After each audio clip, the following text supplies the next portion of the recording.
Hello and good day. Welcome to the Super Good Camping Podcast. My name is Pamela. I'm Tim. And we are from supergoodcamping.com. We're on a mission to inspire other people to get outside and enjoy camping adventures such as we have as a family. Today's guests are two gentlemen from the lovely province of Manitoba and the state of Minnesota. We were introduced to them by Steve from Sulik 46. He got to meet them on a recent trip in the Northwest Territories and was blown away by some of their epic tripping. They've been canoe tripping together for about 16 years and have logged 5,600 kilometers together. Please welcome Jim Gallagher and Brian Johnston. Yay, welcome. Thank you. Thanks for coming and having a yak with us today. Yeah. First question out of the gate is, how did you two manage to sort of get together and start tripping? Well, I think Brian and I met at the Far North Symposium in Minneapolis. I think Brian came down for that. I forget if you were presenting or just coming down to see some presentations, and that was some time ago now. But yeah, it might have been when I presented on the Dog River, going into Lake Superior. Okay.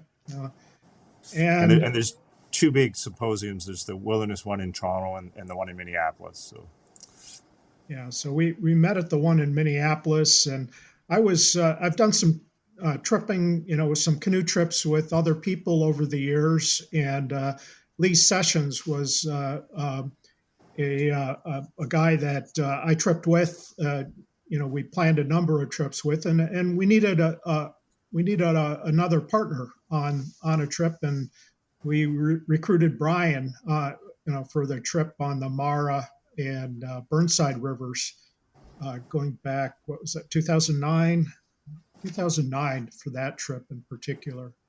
And Brian and I paddled together on that trip, and it was so nice to paddle with somebody who had really exceptional whitewater skills. And, you learn things from the people you travel with. And on that trip, I certainly learned a lot, and sort of opened up the door to many more trips after that.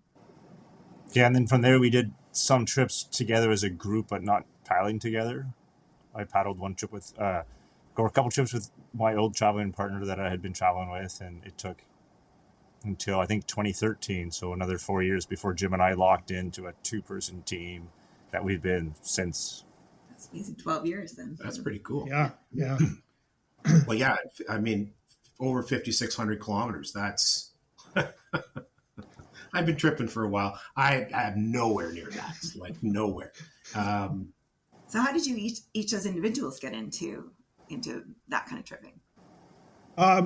Well, I started work in the Boundary Waters canoe area, just opposite of the Quetico. And I was a wilderness ranger in the Boundary Waters with the Forest Service. I did that for 5-6 years. And, I moved on to other jobs in the Forest Service, but that was sort of the beginning of my interest in canoe tripping. And I didn't take my first Arctic trip until 1992. And that's where the real learning began, So, the first Arctic trip, sort of the scales fell away from my eyes, and realized there was this whole region of North America that, was just wild, and, the rivers were challenging, and it was real wilderness, compared to the Quetico Superior, which is wilderness, but boy, the far north is something else. Next level. Yeah, our route in was different, but the one similarity is Jim and I both ended up in the Arctic, independently, but also what we would consider kind of late in life. Like, we missed a whole bunch of years of good paddling opportunities up there. But in Manitoba, I found out very quickly that if you like outdoorsy stuff, I was a young adult, that summers are hot, and the best place to be in hot weather is on the water. So I kind of migrated a little bit through Boy Scouts, but to do canoe trips instead of, say, like hiking. I was a bit of a long distance cycler, but again, being on the water was just a very comfortable place to be in the summer. And then, like Jim, I migrated. I followed other people through the local canoe club that were going farther north, chasing all the rivers up the east side of Lake Winnipeg, and then eventually into the Barren Lands. And once you get up there, for some people like Jim and I, there's no going back. The north just opens up such a vast opportunity, and it's so good for paddling. We're never going to achieve what we'd like to achieve up there.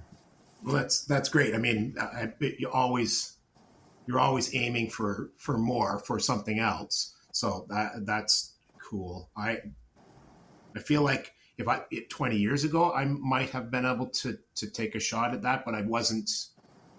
I was busy doing my other things. Now, not a chance. I'm also way too broken to even think about it. I literally, last year this year, the beginning of this year is the first time our eldest and I did whitewater. We've never done it before. We're lake paddlers, like flat water, Algonquin, Killarney, but that sort of deal. We just got into whitewater, and what an amazing experience. Like, it's a totally different animal. It's very cool. It is. Yeah. You realize how little you know about whitewater after doing all of that flat water paddling that I did.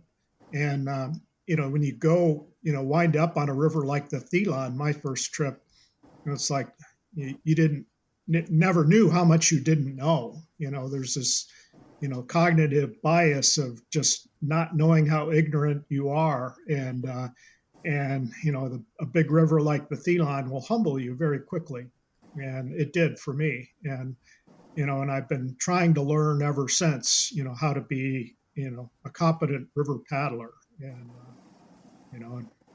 Yeah, I think the whitewater aspect of it just opened up more river opportunities in the north if you're willing to learn and deal with whitewater, whether that be from a lining perspective or a portaging perspective or a running whitewater perspective. But the north is so big and so great, you can find flatwater trips with no whitewater if you're willing to look outside of the classic, river trips that people do. There are certainly non-whitewater trips that are available.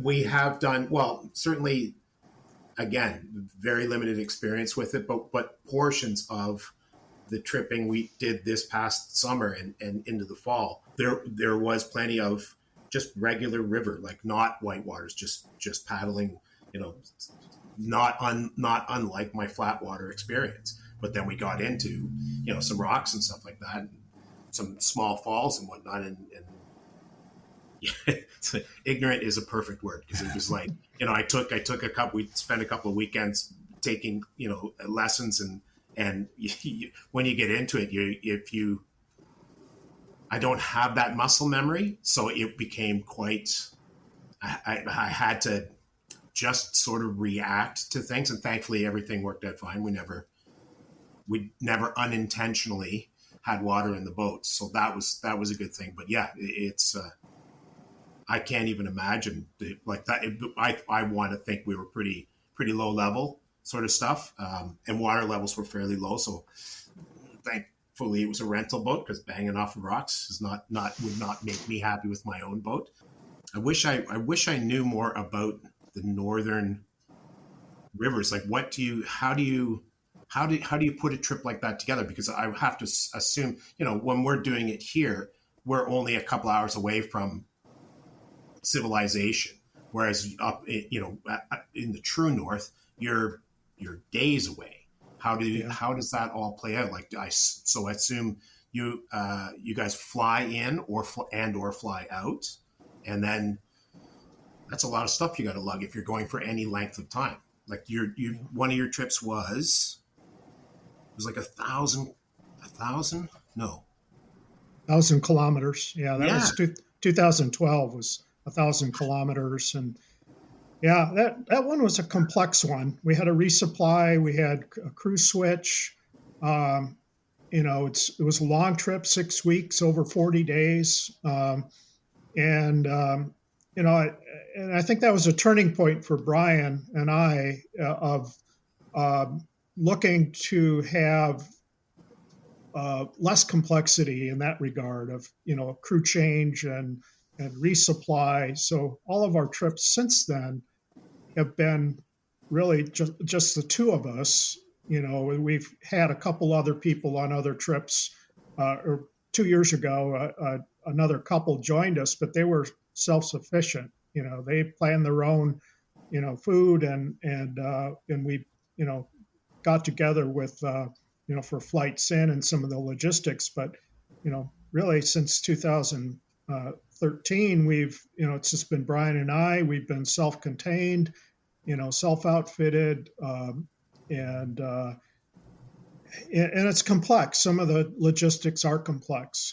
This last trip was 4 flights just to get on the water, and an overnight in Edmonton, and overnights in Norman Wells. So it gets complex. Yeah, that's one of the biggest challenges. Go ahead, Brian. Yeah, so we had Steve it was just unbelievable that Steve and I had the same idea for the same trip, and we were both looking to reduce the cost and share a plane. But it is complicated and complex, but you can do easier trips logistically. Yeah. But it's just like paddling down south. I'm sure you've done trips where you have to organize, car shuttles and all this kind of stuff, and how you're going to get in and how you're going to get out. And paddlers often like those circle routes, or routes where you can come back to your vehicle, because it just makes things logistically simpler. But the going north, it's very similar to going north of the big cities in Ontario or Minnesota into the the paddling area. You have to worry about logistics and figure all that stuff, and we've been doing it long enough that it doesn't always seem that much more complicated. For us, you phone an airline and you get a plane ticket while you book online now, but that can be no harder than finding somebody to shuttle your vehicle if you're in Ontario for a paddling trip. Yeah, it must have been difficult the first few times, just because it's not something you normally deal with. Yeah, and I'm much better personally at planning trips in the Arctic than I am planning like trips anywhere else in the world, just because you get to know there's a limited number of outfitters and air charter companies and all that kind of stuff, and people often historically and still drive to Yellowknife every year, and some of them would just put in right on Great Slave Lake and paddle from there if you want to save the cost of doing an air charter, and they'll paddle from Great Slave Lake. If you have time, they'll go on a big month-long or 2-month trip and might even do a circle route and get back to their car. Yeah, cool. One thing both Brian and I have done is travel with other people that did a lot of the logistic planning for the trip. So we got to see how it was done without having to be saddled with it completely. So at least my first few trips, people were, doing that thinking, for me, and I got to see how it was done and begin to put the pieces together, after a few trips of, like Brian said, there's a limited number of air charter companies that you can work with. So, there's 1 or 2 in Yellowknife, there's 1 in Norman Wells, there's 1 in Cambridge Bay. There's just not a lot of choices in places. Yeah, and I guess the other thing we do too for some places, we've done quite a few trips out of Baker Lake, and we would always have a backup plan when you land there, because if the only plane in town isn't flying for whatever reason, you need a backup plan. So we would always bring maps and figure out where could we do a trip out of Baker Lake where we end up back in Baker Lake without relying on an air charter, and that might involve a boat shuttle or even an overland drop off somewhere, or it might just involve us portaging or paddling right from the community. I think we have this. This concept of extending our life in the north by eventually shying away from maybe rivers and just fly into a place and just like Baker Lake or Yellowknife and just paddle on the big lake and take some time and just end up right back where you started. And logistically, very, very simple. Yeah. So when you say Arctic, I keep thinking cold. So how do you navigate that? Like, you don't want to have to be lugging tons and tons of clothing and gear and stuff with you. Yeah, it's cold cold is not the issue. The issue is 3 seasons or 4 seasons during your limited time there in the summer. Yeah, how quickly it changes, and I know that when Steve and Evan got back, Steve posted a very short video, and it was just like the amount of bugs. Like, how do you even breathe, man? Like, there's just so many bugs. That's insane. I didn't think the bugs were bad on the trip this summer, on the Brock and Roscoe rivers. I think I maybe used my head net once, maybe, and I it was awfully. Well, we were very close to the Arctic Ocean there, so it was cool. It was cold at times. It was really cold at times too. July 12th, we had snow and ice. It was bad conditions. You don't worry about the bugs in that condition. You worry about staying warm, and which we did. But the bugs, to me, the past number of trips, Brian hasn't ever packed bug dope since I've known him, and I've scaled back my bug protection. I think we're just getting more tolerant. You just accept that's part of the Arctic. You're going to be uncomfortable in some way, and it might be bugs, it might be cold, might be the wind, but we've learned to tolerate it. It might be the heat.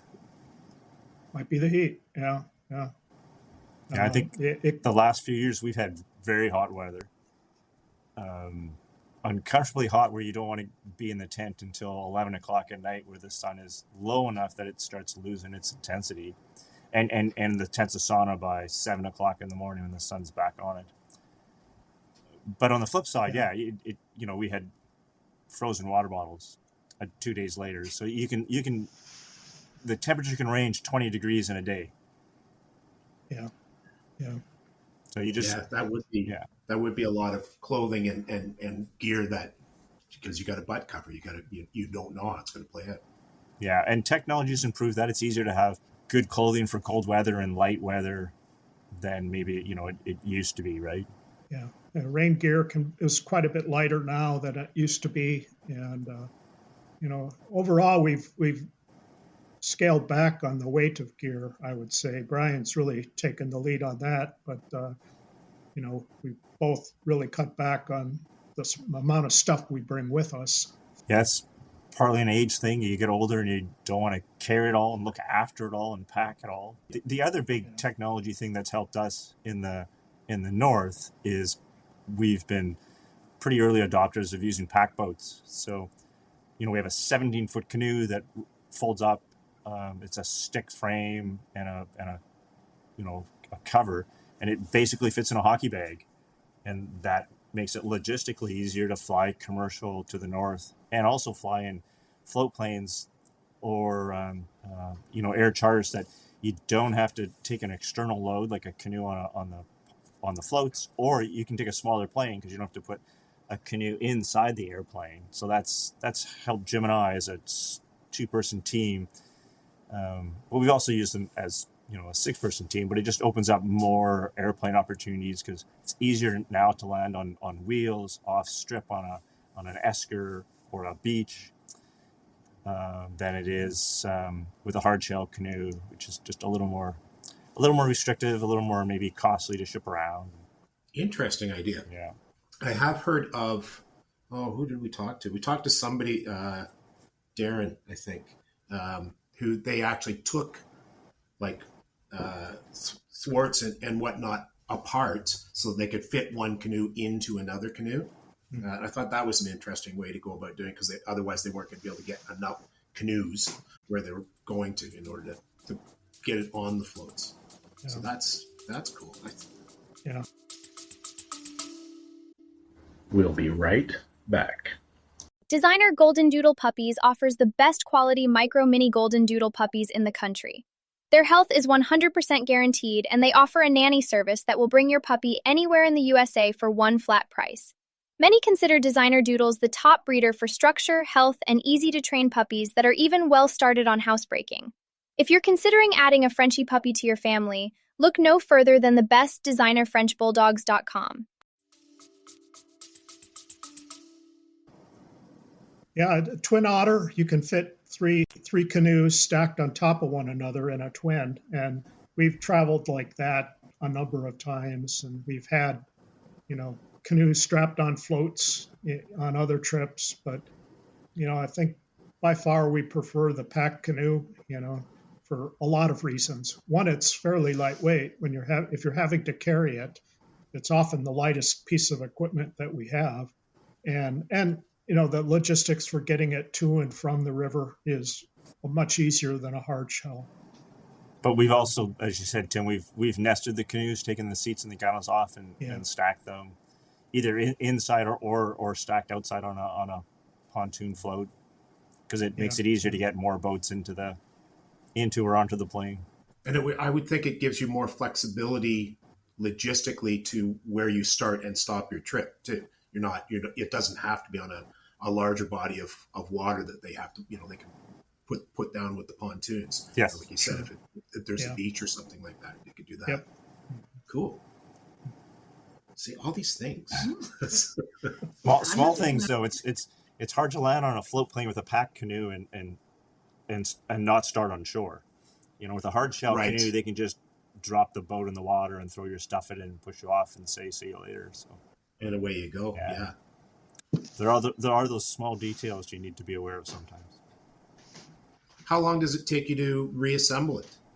45 minutes, maybe an hour, maybe an hour 15, just depending. And, I don't know, what's your take, Brian? Yeah, I'm thinking we're always done within an hour. Yeah, from start to finish. Sometimes we're a little more,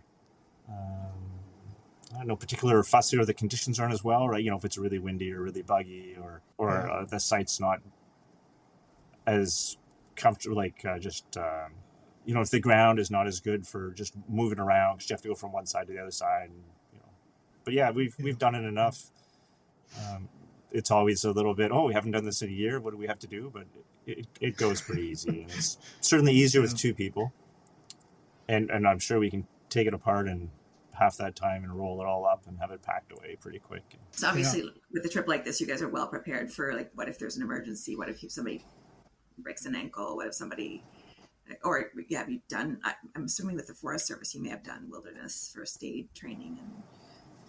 Yeah, it's been a while for me, but we're different first aid training.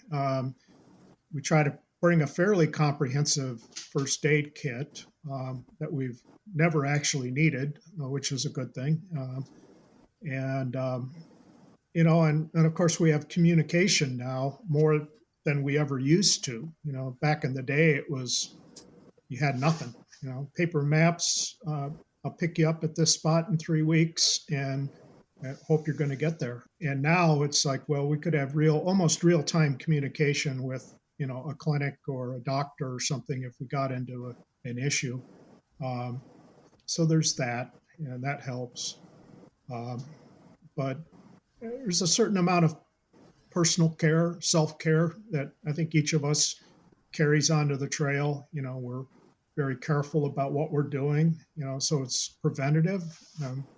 We don't let stuff happen to us and break a bone or hurt ourselves, so there's an element of caution that goes in with our planning. Yeah, I think we brag that our trips are very uneventful and there's not necessarily great stories to tell, because we try to live our life simple when we're up there and be success. And we want to be in nature on the land, seeing the wildlife, and we'd rather not deal with other issues that complicate things. Trauma, exactly. Drama. We don't want our tent to blow down and have that be an issue, or our canoe blow away and have that be an issue, or run out of food, or any of the other number of things that could happen. So it's like we're fairly tight on routines and safety and the things we look out for to avoid those issues, drama. It's somewhat off topic, but you're talking about the wind. What's the landscape like in the areas that you tend to go to? Like, are we talking like shrubs and like beyond the trees kind of a thing? It's barren lands by and large. I mean, there's a few rivers where the trees follow the river for quite a way. The Horton River is one, the Copper Mine is one where there's, quite a few trees on the river. But for most of our trips, it's just barren land. It's tundra, and so the wind rules. There's nothing to slow the wind down, and and it can change within the day. From being windbound with the wind from one direction to being windbound with the wind from another direction, and all in the same day. And that is really good being barren lands because it opens up your visibility. You get out of the tent in the morning, if there's a wolf on a ridge, you're going to see it if it's a few meters away or even a kilometer or two away, because your visibility is great. So you don't miss as much wildlife opportunity. There's no forest or trees in the way.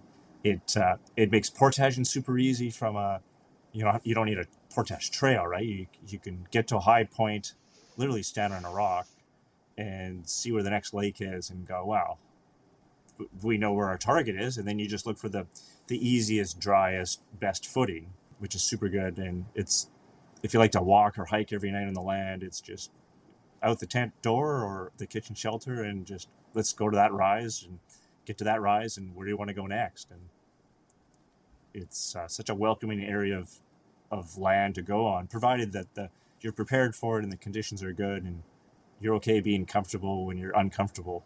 Well, and what do you use for fuel then? So it's just scrub that you're able to gather, or how do you get campfire fuel? We pretty much use white gas, camp fuel. And, there are other ways to do it for sure, but, that's just what we've locked into. And so one of those logistical questions that you have to deal with is, well, how can you get white gas where you're going?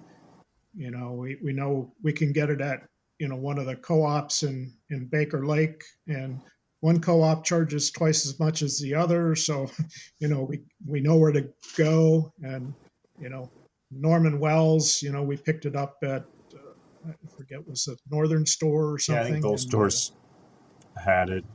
We've never really had much of a problem getting fuel. And Jim and I have just migrated to that. It's simple, it's fast, it's convenient, it's clean. But lots of people would use stick stoves now and use little branches off the land. Typically where we are, there's limited firewood from a size perspective. You're not going to get much wood that's much bigger than like kindling kind of stuff. But with a stick stove, you can cook fine. Stuff the size of your fingers or thumbs. And yeah, it's not that much different than canoe tripping down south in that perspective. We bring basically the same stuff. We just bring a little more warm clothing, and our trips are typically 3 weeks long ish. So we're packing more food, but. And the other thing is, because there's no trees, you're on the barren lands, and the wind can be an issue, but so can the heat and so can the bugs. But then you need some sort of, tenting and maybe, shelter like a tarp, kitchen protection, etc. that doesn't rely on trees. So something that's freestanding, or you can use your poles or your paddles for.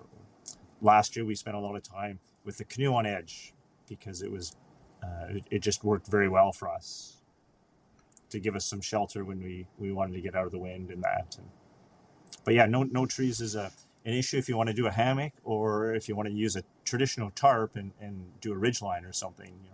We're always staking our tarp down and using paddles as poles to give it structure and that. Yeah.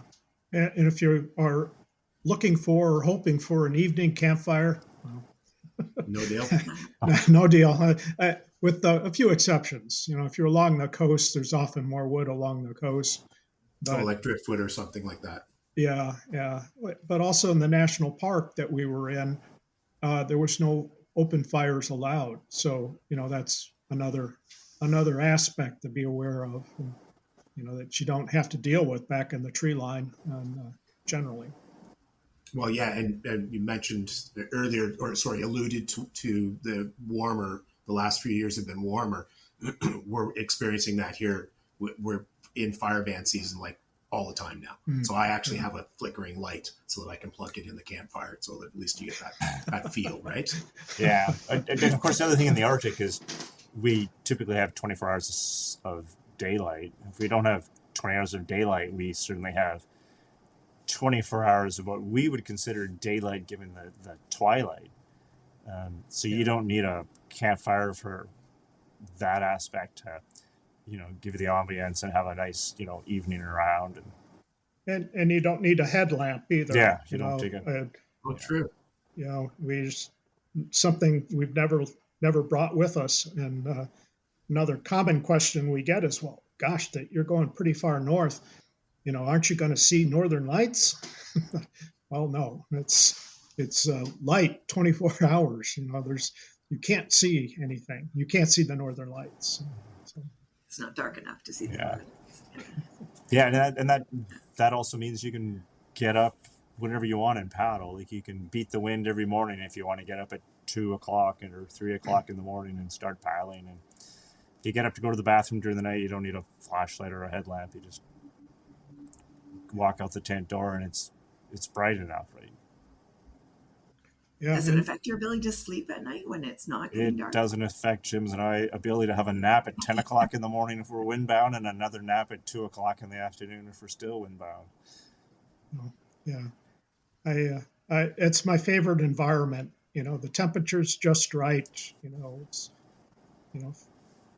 either side of 50 degrees Fahrenheit, and that the sun is warm, but not, often not too warm. There's good daylight. It's just my favorite environment. With all that light, I would assume you guys are taking along some, like a solar panel, and you just recharge all your electronics that way. Yeah, we bring one solar panel and a battery bank, and we've had great success going back to since Jim and I started paddling together. Has it been that long that we've been carrying electronics? Yeah, I think so. I don't. Yeah, I certainly remember we had it. Yeah, I've been a pretty early adopter. I was doing my journal, I'm sure, in 2012 on an electronic device with a solar. Yeah, I certainly remember the Kujua and the was the other river we did on north of the Kujua, northeast of the Kujua. Nanook, yeah. We certainly were charging. Yeah. And the trick now is we bring I'd say a slightly bigger solar panel than we need. It's not big. It's like the 28 watt solar panel, 30 watt solar panel, just because we can charge on overcast conditions in the Arctic without an issue to charge, an iPhone. Yeah, same here. I think ours is 26 watts for what I drive around. Yeah, and a 50,000 milliwatt or milliamp hour power bank or whatever, and it's enough to run all of Yeah, and I think we could go with certainly less, like half that solar panel if it was always sunny. But in the Arctic, you can easily get, you can get some, as we had last year, you can get some cold, windy, snowy days where Jim and I were basically doing half days portaging because we were on connecting the two rivers, which was about a 10-kilometer portage. So we were walking about a few hours every day and spending the rest of the day in the tent, staying warm, which means we're reading books on our iPhones, and it's cold, so your battery life isn't as long, and you're using your phone more for being in the tent for journaling and doing books and stuff. So then you need to charge more, and of course you're in this bad charging weather. For us, it was slightly below zero and cloudy and snowy, and we had ocean fog every morning because I think we were within certainly 80 kilometers of the coast, so the fog would roll in. We had to wait for the fog to roll out before we really were keen to go out and do our portage. So a little bit bigger solar panel, we could charge during less than ideal solar panel charging conditions. Yeah. So you mentioned wildlife, Brian, and wolves. Other examples of wildlife that you guys have encountered? Well, we saw a grizzly bear at about a quarter mile last summer, and we because it's the barren lands, and there was some terrain as well. So you had, we were sort of in this bowl of a river valley, and up on the hillside we could see a brown shape, and we got just a little bit closer and could see that it was a grizzly bear, and I think it knew we were there, but it just kept doing what it was doing. And foraging on the hillside and left us alone, and we left it alone, and sort of went our separate ways. But there were many, many caribou. This particular area, this national park, is home to the breeding area, or the calving area, of the blue nose caribou herd. And so we were seeing herds and herds of caribou, mainly cows with calves, some bulls. But at one point I was outside, had the wind in my ears, I couldn't really hear. Brian's in the tent, he's reading, and he said, "What's that noise?" I said, "Well, what noise? I can't I'm not hearing anything." There's something across the river. So I went and looked, and there was, I don't know, a couple hundred caribou, that were working their way along the shore of the river. And they grunt, and their the their heels or their legs make a clicking noise. And so there was all that kind of noise, associated with the caribou. And I wasn't hearing it at all, but Brian, could hear it in the tent. But yeah, got some nice video of that particular herd. Yeah, we've, over the years, we've seen, I think you could almost say, we've seen it all. But last summer we didn't see any sandhill cranes, which is really unusual. But we always see swans, we always see ptarmigan. We often see caribou and bear, whether that be grizzly or polar bear. We often see fox, hare, muskox. Last year wasn't a good year for wolves, but wolves are pretty common. Yeah, and vary in terms of, whether we're seeing them, like we've had grizzly bears just down at the water, and we're just floating down the river, and we can float right by them. They don't even notice us. And other times you're backpiling on the river because there are so many caribou swimming in the river, or it's hard to get water because there's so much caribou hair in the river. Yeah, you never know. Yeah, on the Coppermine, we saw a number of moose, which that's pretty far north, but they were, followed the river, the Coppermine River, almost to the ocean. And at one point there was a calf that began swimming the river, and we were floating down to it, sort of inadvertently getting between, the calf and its mom, which was on the other shore. And mom came in the water, and she was coming for us.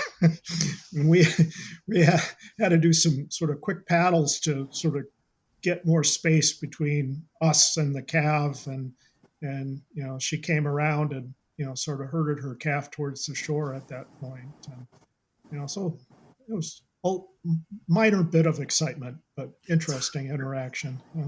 Always exciting when we see a wolverine too, because they're pretty elusive for sights. And the other thing that I'm always taken by surprise, I think Jim a little less because of his professional background as a biologist, but when we get close to the ocean stuff, we start seeing signs of ocean wildlife. So we'll find a skull along the river, and it's from a seal. And I'm not instantly thinking seal, but Jim, being a wildlife biologist, is a little more adept sometimes to the where we are in terms of the habitat. And so it's always fun to see seals' heads poking out of the water and that kind of stuff on trips. And fish species change too when you get farther north and closer to the ocean stuff as well. And so it's. And do you fish on your trips? I like to fish. This particular summer, fishing wasn't great. I caught a few grayling, and because of some of our travel schedule, I didn't fish the couple of lakes that we were on. It just wasn't working out for how each day was unfolding. But there's probably lake trout. But on other rivers, we've in other where there's been some lakes and better rapids, the fishing can be unbelievable. I mean, you're catching some just amazingly large lake trout, and the fishing is very fast as well. And but I love fishing. If I catch nothing, I'm okay with that. That's just we'd never rely on fish because I've been disappointed too many times, to count on fish. And You and me both. yeah, it's like, well, I'm gonna pack less food and plan on catching fish. Well, no, that never happens. That never That's works. the drama that Jim and I like to avoid. Running out of food. Right. Yeah. I'm starving. Do a better job at fishing. Yeah. Right. So what's coming up this year for you guys? Or in 2026, I guess. We are always thinking of something, and we're not always fast to make a decision. But we have our eye on a fairly straightforward, easy river trip in the Central Barrens. We kind of like the more Central Barrens more so than the mountainous stuff. In the last few years, we've been pretty far north. We've had great success with being right along basically the Northwest Passage for the last 3 or 4 years, and it's just time to maybe to go somewhere else. And yeah, I think we're trying to avoid the 10-kilometer portage again. That was my thinking. It's like, well, maybe we can find somewhere that's just a little bit easier than what we did last summer, and I'm okay with that. The river over the years we haven't been hesitant to try to do something a little unique, and we've done a lot of very classic river trips, paddle the Thelon or the Kazan or whatever, but the Coppermine. But we also tried to do some a little more unique stuff, and last summer was a good example. We connected two rivers that to our knowledge people have never connected, and then we paddled more of the rivers all the way out to the ocean, and we paddled the ocean to get to the nearest community. So we like doing something a little unique and adding to that, the knowledge that's out there for future paddlers. And the North is so interconnected. I always try not to lose sleep over things, because when you get there, it's always pretty obvious that you can just get from one body of water to the next body of water if you're willing to do a bit of work. And last summer we did a bit of work on a couple occasions. Well, yeah, I looked at the your map on your website and just went, that's wicked. That's amazing. All the places you guys have been. Just like, yeah, I'm not of the 10-kilometer portage that I can do without that, but I'm jealous of the just the amount of wild nature. Like, do you run into? So if you're trying to save some money on a flight or whatever, so we book with other people. Outside of that, do you run into other people on your trips? Yeah, we have. Yeah, there are some of the rivers like the Coppermine that get paddled by many other groups every year, and we ran into on the Coppermine 2 groups from Minnesota, from a YMCA camp outside of Ely, and so that's fairly common. I've run into groups from the same camp on, I don't know, probably 3 or 4 other trips, and we've run into certainly Inuit people out on the land, that are boating out and camping, hunting and fishing, and that's always fun to talk with them, and trying to think who else. We've run into, I guess, over the years, a few European travelers that would seek the Northern Canadian and other Canadian paddlers as well, or American paddlers. Some years we know we have friends just ahead of us or just behind us or on the next river over or something. Sometimes when you fly in, you can ask the air charter company or the pilots, like, hey, are we the first group this year? Is anybody ahead of us or behind us? But some places we go, we know we're the only paddlers that year, or for the next, couple of years, or the last, few years, there just hasn't been people paddling in that area. Yeah. Some of our routes are pretty obscure. They're not well known by people looking to do a river like the Kazan or Thelon. Those are fairly straightforward, well-known rivers, but like our trip from Parker Lake to Rankin Inlet was, I don't know, I imagine people have done that trip. Brian might know them, I don't, but there was nobody else on the river, on those rivers, that summer in that area. And so. Yeah, and some trips certainly have Awesome. outfitters. Like, we were on the Horton, and the Horton's a pretty popular river for, you can sign up with a canoe outfit company and they'll take you down the river. And so do you document your travels just for yourselves, or is there a book in the works, or is there a documentary coming? Well, both Brian and I journal. We keep journals, so there's material, written in the written word. I do some writing.